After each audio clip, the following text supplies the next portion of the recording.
দেখো বন্ধুরা, আমাদের কিমা খিচুড়ি রেডি হয়ে গেছে। জাস্ট অসাধারণ হয়েছে, স্বাদে গন্ধে অতুলনীয়। তোমরা একবার এইভাবে যেভাবে বানাচ্ছি সেভাবে দেখো এবং খিচুড়িটা এইভাবে একদিন বানিয়ে খেয়ে দেখো, জাস্ট অসাধারণ লাগবে। আর চ্যানেলটি যারা নতুন দেখছেন প্লিজ সাবস্ক্রাইব করে নেবেন, আর রান্নাটি ভালো লাগলে অবশ্যই লাইকটা দিতে ভুলবেন না। Thank you. নমস্কার বন্ধুরা, রান্নার পাঠশালায় আপনাদেরকে স্বাগত জানাই। আজকে একটা বৃষ্টির ওয়েদার, ঝড় বৃষ্টি হবে সেরকমই মনে হচ্ছে, সেরকমই খবরের পূর্বাভাসও দেখাচ্ছে। তো ওয়েদারটা ঠান্ডা ঠান্ডা, তো অনেক দিন হচ্ছে খিচুড়ি খায়নি, তো এত গরম ছিল তো খিচুড়ি খাবার কোনো প্রশ্নও নেই। তো এই ওয়েদারটা হচ্ছে একটু ঠান্ডা হতে আজকে হচ্ছে মনে হলো যে বৃষ্টি হবে, খিচুড়ি খাবো। তার জন্য হচ্ছে আমি এখানে চালকে হচ্ছে ধুয়ে নিয়েছি, মুসুর ডাল ধুয়ে রেখেছি, আলু কেটে রেখেছি। আচ্ছা, এখানে হচ্ছে শুধু ফোড়নের মধ্যে দেবো হচ্ছে গোটা জিরে, তেজপাতা, আর নিয়েছি কারি পাতা। আপনাদের কাছে কারোর যদি কারি পাতা না থাকে তো অসুবিধা নেই, সেটা বাদ দিতে পারেন। এখানে পেঁয়াজ কুচিয়ে নিয়েছি, নুন নিয়েছি, টমেটো বাটা নিয়েছি ধনে জিরের গুঁড়ো, নিয়েছি একটু গরম মশলা, একটু নিয়েছি যে কাশ্মীরি লঙ্কার গুঁড়ো, একটু নিয়েছি ঝাল লঙ্কার গুঁড়ো, নিয়েছি হলুদ, নুন, আর এখানে হচ্ছে আদা রসুনকে বেটে নিয়েছি, আর নিয়েছি কিছুটা মাংসের কিমা।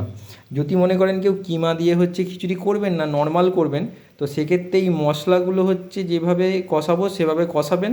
কষাবার পরে আমি যখন কিমাটা এতে ঢেলে দেবো তখন কিমাটা দেওয়ার মানে তো দেবেন না, তখন হচ্ছে ডাল আর চালটা দিয়ে হচ্ছে খিচুড়িটা বানাবেন।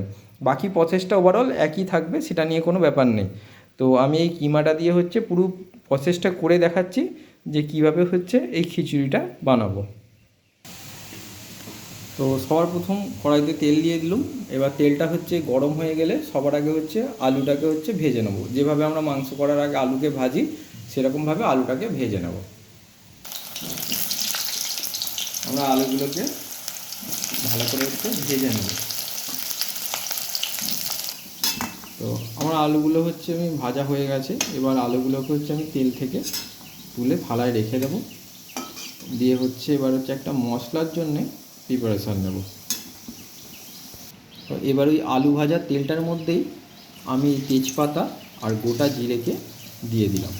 জাস্ট হচ্ছে জিরেটাকে হচ্ছে আমি একটু নেড়ে চেড়ে নেব। নিয়ে এর মধ্যে হচ্ছে দিয়ে দেবো হচ্ছে পেঁয়াজগুলোকে এর মধ্যে আমি দিয়ে লাল লাল করে ভেজে নেব। দেখো বন্ধুরা, আমার পেঁয়াজটা অনেকটাই ভাজা হয়ে গেছে, কিন্তু আমি এই সময়তে হচ্ছে আদা রসুন যে বাটাটা করেছি সেটা হচ্ছে আমি এখানে ঢেলে দেবো। তার কারণ হচ্ছে আমি পেঁয়াজটাকে আমি এখানে যদি আরও বেশি ভাজতে যাই, আবার তারপরে যদি আদা রসুনটা দিয়ে আবার ভাজি, তো সেক্ষেত্রে আমার পেঁয়াজগুলো পুড়ে যেতে পারে। তো যার জন্য আর আদা রসুনের গন্ধটা কাটতে বেশ একটু সময় লাগে। যার জন্য হচ্ছে আদা রসুনটা আমি এখানে ঢেলে দিয়ে আর একটু হচ্ছে এটাকে একসাথে ভেজে নেব। আমার মশলাগুলো ভাজা হয়ে গেছে। এবার আমি এর মধ্যে একে একে হচ্ছে সমস্ত হচ্ছে গুঁড়ো মশলাগুলো দেবো। আর তার আগে আর একটা কাজ আছে, আমার এখনও টমেটো পিউরেটা দেওয়া হয়নি। এই যে টমেটোটা বেটে রেখেছিলাম, এটা আমি দিয়ে দিলাম। তো তোমরা চাইলে এমনি টমেটোকে হচ্ছে কুচি করেও দিতে পারো, সেটাও অসুবিধা নেই। তো এইটার গন্ধটা আমি আর একটু কাটিয়ে নেবো, কারণ কাঁচা টমেটোর একটা গন্ধ থাকে। তো তারপরে হচ্ছে আমি গুঁড়ো মশলাগুলো হচ্ছে দেবো। তো এবার আমি একে একে গুঁড়ো মশলাগুলো অ্যাড করে দেবো। তো এবার হচ্ছে আমি জিরে আর ধনের গুঁড়ো দিয়ে দেবো হচ্ছে মিট মশলা,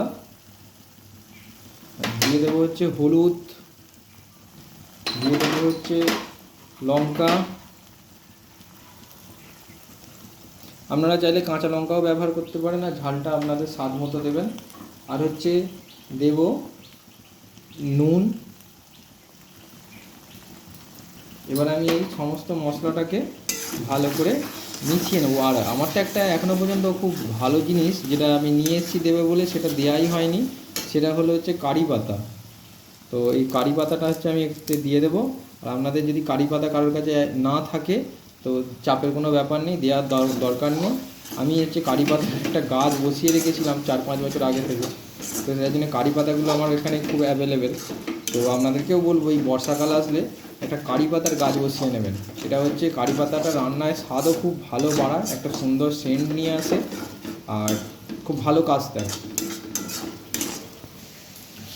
এবার হচ্ছে আমি যে মাংসের কিমাগুলো নিয়েছি, এই কিমাটা হচ্ছে আমি হচ্ছে এই মশলাটার মধ্যে দিয়ে খানিকক্ষণ কষিয়ে নেবো। আর যারা কিমা ছাড়া করবেন তারা এইভাবে মশলাটা বানাবার পর এখানে চাল আর ডালটা দিয়ে এখানে একবারে একটু নেড়ে চেড়ে নিয়ে মশলাটার সাথে জল দিয়ে ফুটিয়ে নেবেন, তাহলে খিচুড়ি রেডি হয়ে যাবে।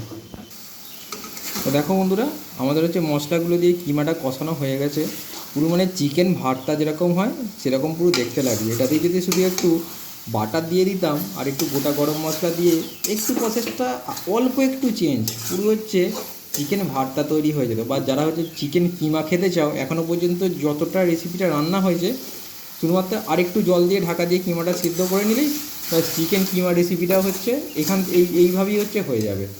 তো আমি যে আলুগুলোকে ভেজে রেখেছিলাম স্বাদের জন্যে, এবার আলুটাকে এর মধ্যে দিয়ে দেবো, যাতে আলুটার মধ্যে মশলাগুলো ভালো করে ঢুকে যায়। নাহলে হয় কি, খিচুড়ির মধ্যে যদি কাঁচা আলুও দিয়ে দেওয়া যায়, এমনি খোলা ছাড়িয়ে কাঁচা আলু খিচুড়িতে দিয়ে দেওয়া যায়, তো সেক্ষেত্রে কী হয়, আলুগুলো না একবারে স্বাদ আসে না, পুরো সেই সাদা হয়ে থাকে। তো এইভাবে একটু আলুটাকে মশলার মধ্যে করে নিলে আলুটার মধ্যে একটা ভালো স্বাদ চলে আসে। তো এবার আমি একটা বড় জায়গা নিলাম, একটা গামলি নিয়েছি, কারণ আমার ওই কড়াটার মধ্যে সবটা ধরতো না। তো এবার আমি যে চালগুলোকে ধুয়ে ভিজিয়ে রেখেছিলাম, সেই চালটাকে আমি এর মধ্যে দিয়ে দেবো। চালটাকে আমি অনেকক্ষণই ভিজিয়ে রেখেছিলাম। তো এবার এর মধ্যে এই চালটার সাথে দিয়ে দেবো মুসুর ডালটাকে ধুয়ে রেখেছিলাম, তো মুসুর ডালটাকে আমি দিয়ে দিলাম। তো এবার আমি ভালো করে এই চাল আর ডালটাকে গুলিয়ে নেব। আর আমি মাংস কষাবার সময় নুন অ্যাড করেছি, তার জন্য আমি এখানটা নুনটা অ্যাড করছি না।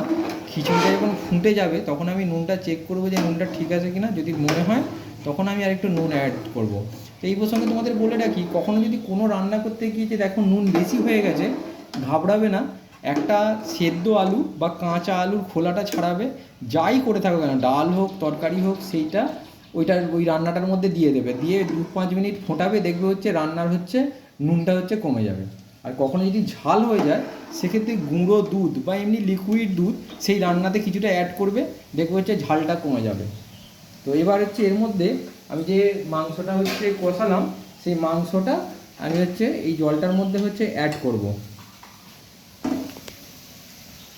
এই যে আমি মাংস আর আলুটাকে কড়া থেকে আমি এর মধ্যে পুরোটা তুলে দেব, দিয়ে আমি এই সবকটাকে একত্রে সেদ্ধ হওয়ার জন্য ফুটতে দেবো। তো আমাদের খিচুড়িটা অলমোস্ট কমপ্লিট হয়ে গেছে। এটা যদিও বা জল জল ওপর থেকে দেখছো, কিন্তু বাস্তবে এতটা জল নয়। এটা খিচুড়িটা বন্ধ করে দিলেই এটা টেনে নেবে, যার জন্য হালকা জল দিয়ে রেখেছি। আর এবার এর মধ্যে দিয়ে দেবো ঘি। আর তোমরা যদি মনে করো কেউ ঘি দেবে না, তো নাও দিতে পারো। আর দিয়ে দেবো শাহি গরম মশলা। তোমরা যদি মনে করো এই শাহি গরম মশলাও কেউ স্কিপ করতে পারো। এবার দিয়ে এটাকে ভালো করে মিশিয়ে নিতে হবে। এখানে খিচুড়িটা এটা মানে অসাধারণ, এর মধ্যে থেকে সেন্ট আসছে, আর টেস্টও খুব ফাটাফাটি হয়েছে। তো তোমরা বন্ধুরা এইভাবে একদিন বানিয়ে খেয়ে দেখো, খিচুড়িটা দারুণ লাগবে। আর রান্নাটা ভালো লাগলে একটা লাইক করো অবশ্যই, আর সবার কাছে ভিডিওটা শেয়ার করো। Thank you.